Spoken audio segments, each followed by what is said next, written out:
पहले railway infra सरकारी कंपनियों पर फोकस होना चाहिए और रेलवे स्टॉक्स को ही पुल अप करके देख लेते हैं। रेलटेल देखें, इरकॉन इंटरनेशनल अच्छी खासी मजबूती 4% की तेजी पर ये ट्रेड करते हुए, टेक्समाको रेल, आरवीएनएल के चार्ट्स और साथ ही नागार्जुना कंस्ट्रक्शन कंपनी, एनसीसी जैसे इंफ्रा स्टॉक्स पर भी फोकस होना चाहिए। इस बीच अक्षय भागवत भी हमारे साथ जुड़ गए हैं। अक्षय, आप मुझे सुन पा रहे हैं? Good afternoon.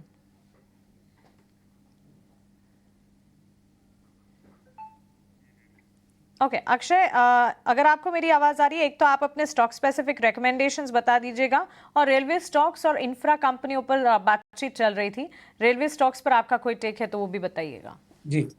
तो सबसे पहले मेरा पिक रहेगा बजाज ऑटो। ऑटो क्षेत्र में हमने थोड़ी सी रिकवरी वाली रैली देखी है गए 2 दिन से। बहुत सारे स्टॉक्स काफी पिटे हुए हैं। यहाँ पे बजाज ऑटो में एक रिवर्सल या शॉर्ट टर्म बॉटम बनने के संकेत दिख पा रहे हैं। काफी ओवरसोल्ड है, तो उसके चलते टेक्निकल पैरामीटर्स पे एक शॉर्ट टर्म रिकवरी मोड लग रहा है बजाज ऑटो में। 9110 और 9142 ये दो टारगेट्स रहेंगे बजाज ऑटो में, और इस पे आपको 8532 ये स्टॉप लॉस बनाना है। अभी बात करें अगर रेल कंपनियों की, तो यस, ये रैली आई है, बहुत बहुत लेट आई है, क्योंकि एक्सपेक्टेशन था कि जनवरी कहीं ना कहीं 10-15 तारीख से ही रेलवे क्षेत्र में एक रिकवरी रैली आएगी, क्योंकि पूरा क्षेत्र काफी टाइम से पिटा हुआ है। खैर 2 दिन से थोड़ी सी रिकवरी रैली है, ज्यादा इसमें मैं उम्मीद नहीं कर रहा हूँ कि बहुत बड़ी रिवर्सल है।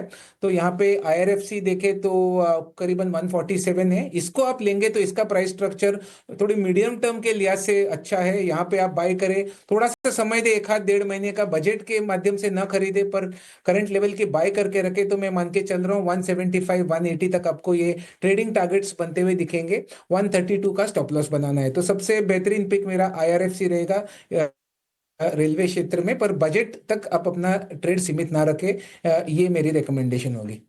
ठीक है सर, पॉइंट टेकन है आपके, और आपने जो भी शेयर्स बताया उसको हम नोटिस भी कर रहे हैं। बकायदा उसकी स्टैंपिंग, उसके लेवल्स भी आपको स्क्रीन पे लिखे हुए मिल रहे होंगे, ताकि आपसे कोई कन्फ्यूजन ना हो आपके साथ। आगे बढ़ते हैं, अब वरुण को अपने साथ जोड़ लेते हैं, ताकि ये पता लग पाए कि सन फार्मा के नंबर्स एक्चुअली में कैसे आ रहे हैं, क्योंकि इसके नतीजे आने हैं। वरुण, एक बार ज़रा बताइए सन फार्मा के नंबर्स आ कैसे रहे हैं? देखिए, सन फार्मा से अच्छे नतीजों की उम्मीद है।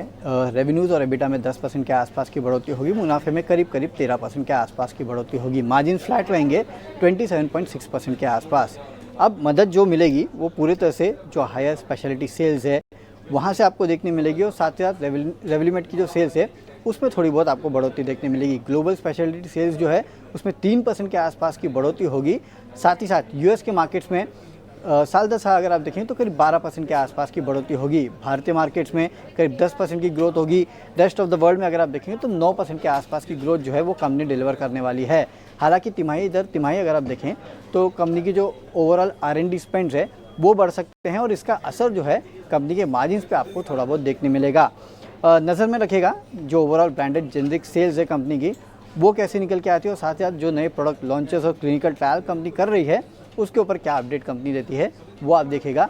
ओवरऑल अगर आप देखेंगे नतीजे तो अच्छे रहने का अनुमान है। बस तो ठीक है, और इस शेयर के अंदर वैसे ज़्यादा डैमेज भी नहीं हुआ। अगर आप पूरा 1 महीने का चार्ट भी एक बार दिखाना चाहें तो स्क्रीन पर दिखा सकते हैं। कुणाल शाह, एक बार आपके रिकमेंडेशन सन फार्मा पे। मंथली डैमेज ज़्यादा नहीं है, नंबर्स ठीक आ रहे हैं, डिफेंसिव शेयर है, बहुत सारी प्रॉपर्टीज इसके साथ है। एक बार जरा आपकी recommendation. I think Sun Pharma अगर आप देखोगे तो जो हमने रिसेंट फॉल देखा था स्टॉक में, स्टॉक ने हमने 200 डीएमए को टेस्ट किया था 1713 के आसपास, एंड वहां से हमने वापस एक बाउंस देखा है। तो जनरली स्टॉक का जो सपोर्ट था 1735 1730 के जोन का, वहां पे हमने एक ब्रेकडाउन देखा था डेली बेसिस पे। पर जब भी आप अगेन वापस कोई ब्रेकडाउन देखते हो तो फॉलोअप मूव होना बहुत इंपॉर्टेंट है। अगर फॉलोअप नहीं आता है तो हम देख सकते हैं कि स्टॉक वापस क्विकली रिकवर कर जाता है। सो सेम केस है सन फार्मा में करंटली। हमने ब्रेकडाउन देखा था बट फॉलोअप कोई सेलिंग प्रेशर आया नहीं है, तो एक पॉजिटिव बात है। जब तक आप 1700 का लेवल वापस नहीं टूटता है और या हम उसके नीचे क्लोज नहीं करते हैं, तब तक व्यू वापस एक बाउंस बैक का रहेगा। मुझे लगता है शॉर्ट टर्म बेसिस पे सन फार्मा वापस 1780 1790 के लेवल्स बता सकता है।